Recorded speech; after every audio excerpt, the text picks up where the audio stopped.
Good morning students. आज हम प्रश्नावली 2 पढ़ेंगे। दूसरी प्रश्नावली वास्तविक संख्याएं। तो सबसे पहले हम वास्तविक संख्याएं देखते हैं और वास्तविक संख्याएं पढ़ने से पहले हम सबसे पहले पढ़ेंगे अंक। देखो अंक गणित में 0, 1, 2, 3, 4, 5, 6, 7, 8, 9 आदि 9 को हम क्या कहेंगे? अंक कहते हैं। अंक कहते हैं। अब देखो अंकों से ही संख्या बनती है। अब देखो संख्या क्या होती है? जब अंकों को इकाई, दहाई व सैकड़ा, हजार आदि के स्थान पर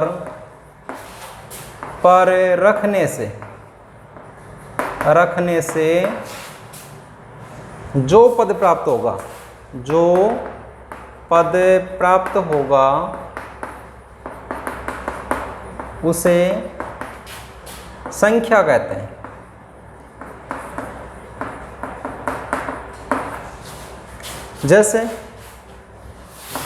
जैसे हमने इकाई के स्थान पर 0 रख दिया, दहाई के स्थान पर 1 रख दिया, तो ये 10 क्या बन गई? संख्या। जैसे इकाई के स्थान पर हमने 3 रख दिया, दहाई के स्थान पर 2 रख दिया, सैकड़ा के स्थान पर हमने 4 रख दिया, तो 423 क्या बन गई? ये संख्या बन गई।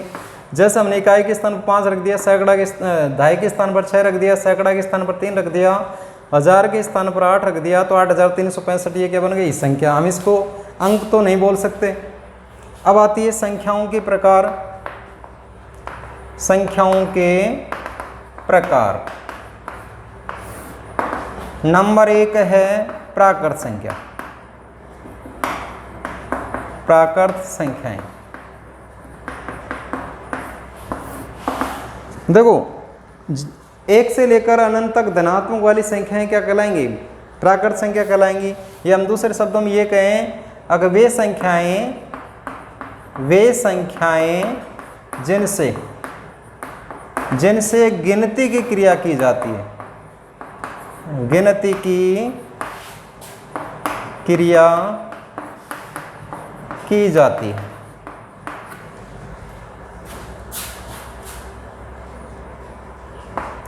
या अर्थात हम ये कहें, अर्थात 1 से लेकर अनंत तक वाली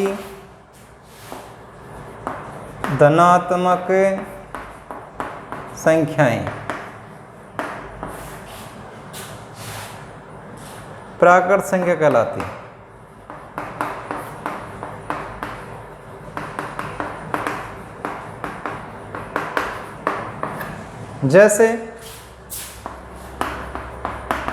जैसे 1, 2, 3, 4, 5, 6 अनंत तक। इसके बाद आती है पूर्ण संख्याएं।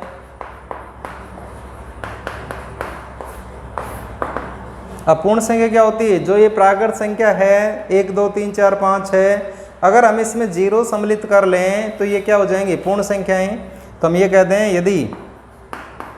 यदि प्राकृत संख्याओं के समुच्चय में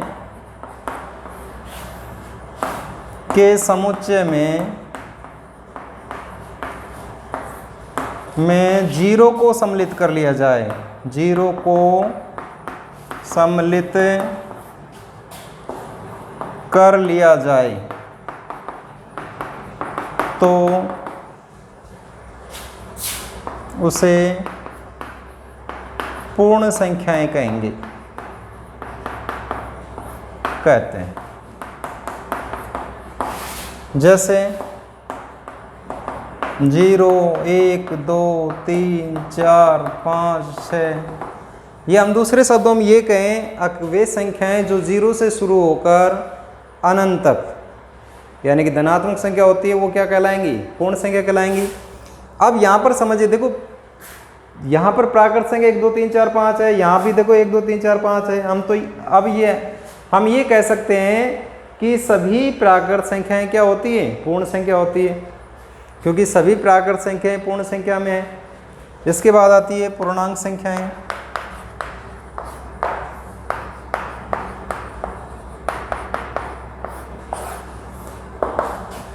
अब देखो पूर्ण संख्या ये हो गई, अब पूर्ण संख्या का धनात्मक मान ये हो गया, ऋणात्मक मान। यदि धनात्मक और ऋणात्मक दोनों मान सम्मिलित कर लें तो ये क्या कहलाएंगे? पूर्ण संख्याएं कहलाएंगे, पूर्णांक संख्याएं कहलाएंगी।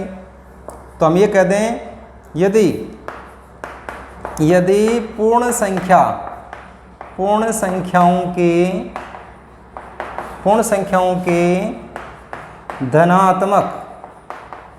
धनात्मक व ऋणात्मक मानों के समुच्चय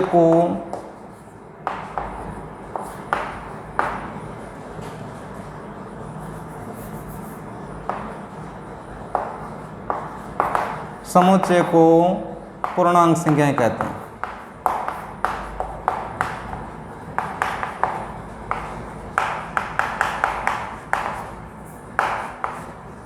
जैसे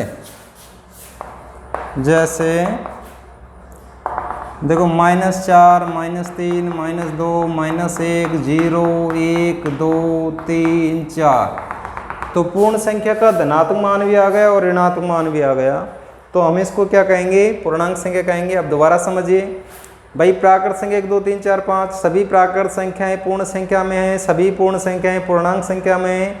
तो हम ये कह सकते हैं सभी प्राकृत संख्याएं पूर्णांक संख्याएं होती है, सभी पूर्ण संख्या भी पूर्णांक संख्याएं होती हैं।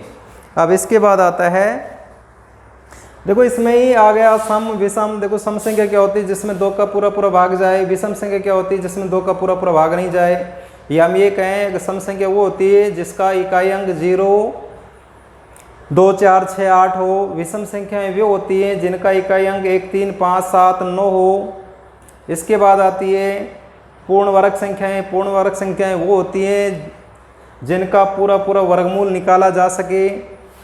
भाज्य संख्या वो होती है जिसमें एक या स्वयं के अलावा अन्य संख्या का पूरा पूरा भाग जाए। अभाज्य संख्या वो होती है जिसमें एक या स्वयं के अलावा अन्य संख्या का पूरा पूरा भाग नहीं जाए। तो ये देख लेना। अब इसके बाद आती है परिमेय संख्याएं।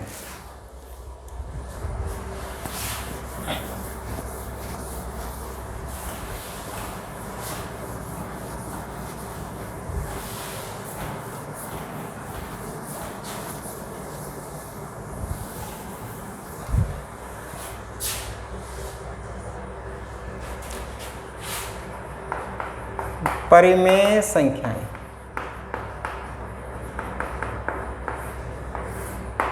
वे संख्याएं जिन्हें P/Q के रूप में लिखा जाए। वे संख्याएं जिन्हें P/Q के रूप में लिखा जा सके, जहां P व Q पूर्णांक हो तथा Q ≠ 0। परिमेय संख्या कहलाती है। जैसे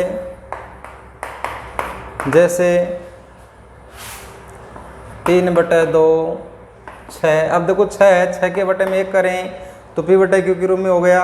यहाँ पर Q का मान यानी कि जो हर है इसका मान 0 भी नहीं है, यहाँ भी 0 नहीं है।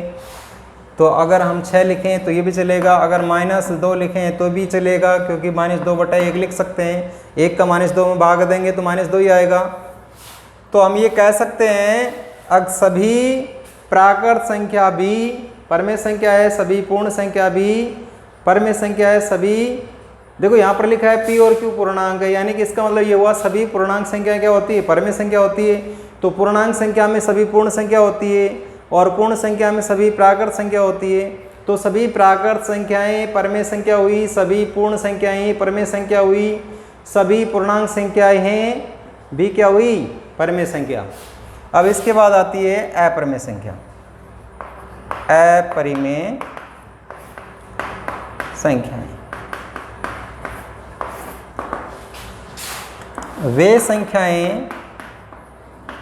वे संख्याएं जिन्हें P/Q के रूप में नहीं लिखा जा सके और जहां P और Q पूर्णांक हो तथा Q ≠ 0। या हम दूसरे शब्दों में ये कह दें, अंडर रूट वाली वे संख्याएं जिनका पूरा पूरा वर्गमूल ना निकले, यानी कि अंडर रूट में जो संख्या है जिसका पूरा पूरा वर्गमूल नहीं निकल रहा है वो संख्याएं क्या कहलाएंगी? अपरिमेय संख्याएं। अब इसके बाद आती है वास्तविक संख्याएं। वास्तविक संख्याएं जो कि हमारी प्रश्नावली का नाम है।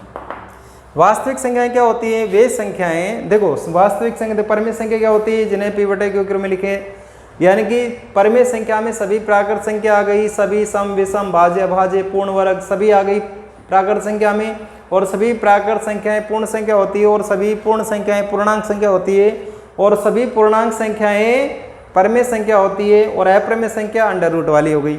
अब वास्तविक संख्या क्या होती है? परिमेय और अपरिमेय संख्याओं के समुच्चय को हम क्या कहेंगे? वास्तविक संख्याएं। तो हम लिखें परिमेय व अपरिमेय। परिमेय व अपरिमेय संख्याओं के समुच्चय को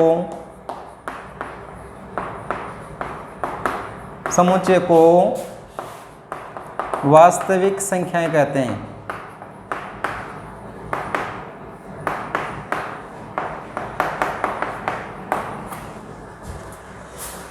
अब देखो परिमेय संख्या में तो सभी संख्याएं आ गई, यानी कि अब तक हमने जितनी भी संख्याएं पढ़ी है ना वो सभी क्या है? वास्तविक संख्याएं हैं।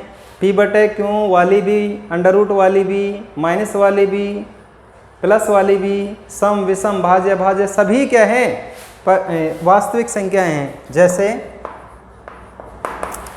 1 भी है, 3/2 भी है, -4 भी है, 6 भी है, अंडर रूट वाली संख्या भी है, अंडर रूट 2 भी है, अंडर रूट 5 भी है, और यहाँ पाई भी क्या है? वास्तविक संख्याएं। पाई क्या है? एक अपरिमेय संख्या है। अब आता है हमारा टॉपिक।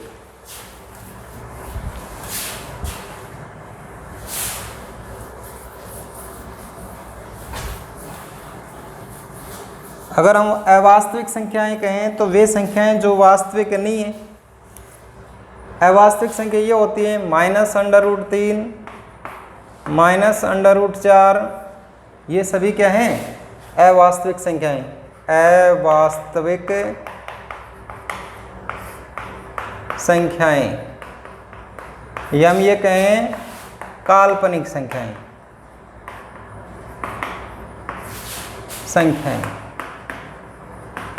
क्या होती है? वे संख्याएं जो वास्तविक नहीं है, वास्तविक नहीं है, तो वे संख्या क्या कहलाएंगे? काल्पनिक, यानी कि अंडर रूट में -√7 ऐसे, ये सभी क्या हैं? काल्पनिक संख्या हैं। अब हमारा टॉपिक है पहला यूक्लिड विभाजन एल्गोरिथम।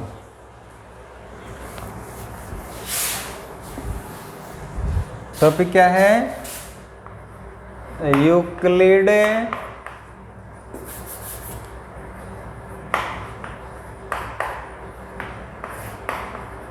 विभाजन एल्गोरिथम।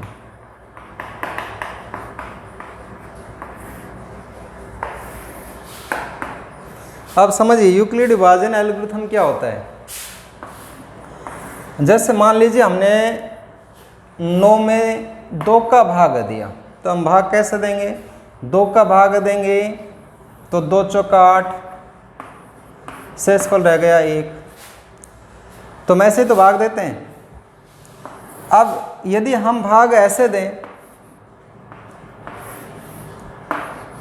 2 का भाग दिया, देखो हमने इसमें 2 का भाग दिया 4 बार, जरूरी थोड़ी कि हम 4 बार ही भाग दें, हम 2 का भाग 2 बार दे देते हैं, 2 दूनी 4, बच गया 5। अब की बार 1 बार दे देते हैं, बच गया 3। अब की बार फिर 1 बार दे देते हैं, बच गया 1। तो शेषफल यहाँ भी 1 आ रहा है, यहाँ भी 1 आ रहा है, इसका मतलब हमारा भाग ये भी सही होना चाहिए। हमने इसमें भाग 9 में 2 का भाग दिया तो 2 चौका 8, हमने 4 बार भाग दिया, शेषफल 1 आ गया। अब इसमें हमने 2 का भाग दिया तो पहले हमने 2 बार भाग दिया, फिर हमने यहाँ पर 5 शेष आ गया, फिर हमने 1 बार भाग दिया, यहाँ पर 3 शेष आ गया, फिर हमने 1 बार भाग दिया तो यहाँ पर 1 शेष आ गया। तो हमारा भाग ये भी सही होना चाहिए। लेकिन जो यूक्लिड जो वैज्ञानिक है, इसने भाग का नियम क्या दिया, इसको समझिए। इसने भाग का नियम ये दिया, अब किसी धनात्मक संख्या में अन्य धनात्मक संख्या का इस प्रकार भाग दीजिए कि शेषफल ऐसा बचे जो भाग देने वाले से क्या हो, छोटा। अब देखो 2 का भाग हमने 9 में दिया, 4 बार गया, यहाँ पर शेषफल कितना आ गया, 1। तो ये वैज्ञानिक यही कह रहा है, अब किसी धनात्मक संख्या में अन्य धनात्मक संख्या का भाग इस प्रकार दीजिए कि शेषफल ऐसा बचे जो भाग देने वाले से क्या हो, छोटा। अब यहाँ बात करें, 2 का भाग हमने 4 बार दिया तो यहाँ पर शेषफल कितना आया था हमारा, सबसे पहले 5। तो ये वैज्ञानिक तो ये कह रहा है, अग भाग आप इस प्रकार दीजिए कि शेषफल ऐसा बचे जो भाग देने वाले से क्या हो, छोटा। लेकिन यहाँ पर क्या आ गया, बड़ा। तो इसलिए हमारा ये भाग गलत है। तो हमारा भाग कौन सा सही रहेगा, ये। क्यों रहेगा, क्योंकि हमने जब भाग दिया तो शेषफल ऐसा बचा जो भाग देने वाले से क्या है, छोटा। तो इसकी परिभाषा हम क्या लिखें, किसी धनात्मक संख्या ए में अन्य धनात्मक संख्या बी का इस प्रकार भाग दिया जाए कि शेषफल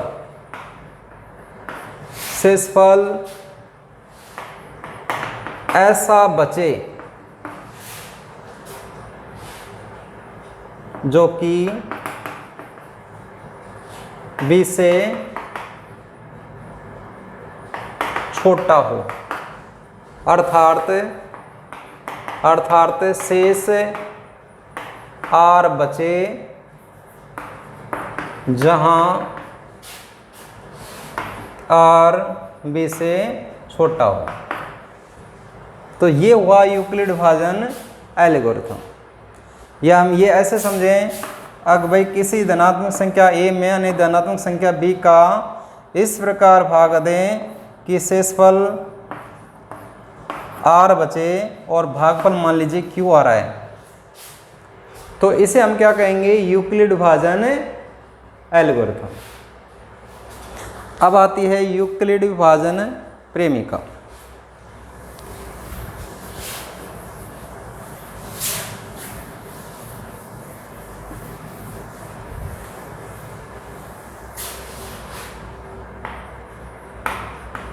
यूक्लिड विभाजन प्रेमिका। अब यूक्लिड विभाजन प्रेमिका भी देखिए। देखो हमने 9 में भाग दिया 2 का, तो हमने 4 बार भाग दिया तो शेषफल हमारा आया 1। अब हम उत्तर की जांच कैसे करें, देखो जो जिसमें भाग देना होता है वो क्या कहलाएगा, भाज्य। जिसका हम भाग देते हैं वो क्या कहलाएगा, भाजक। जो आंसर आए वो क्या कहलाएगा, भागफल। और जो बच जाए वो क्या कहलाएगा, शेषफल। तो यहाँ पर देखो हमने भाग दिया, उत्तर की जांच हम कैसे करेंगे भाई, जो 9 है ना, इस दोनों को गुणा करें, 2 गुणा में 4 प्लस में ये जोड़ दें, यानी कि ये क्या है, भाज्य, ये क्या है, भाजक, ये क्या है, भागफल, और ये क्या है, शेषफल। तो अगर हम इस तरीके से लिख दें तो ये क्या कहलाएगा, यूक्लिड विभाजन प्रेमिका। तो समझिए, जब दो धनात्मक पूर्णांक a व b दिए होने पर हम Q व R इस प्रकार ज्ञात कर सकते हैं कि A बराबर BQ प्लस R, जहाँ जहाँ 0 से बड़ा या बराबर R और B से क्या होगा, छोटा। तो हम इसे क्या कहेंगे, यूक्लिड विभाजन प्रेमिका। या दूसरे शब्दों में हम इस तरीके से भी समझ सकते हैं,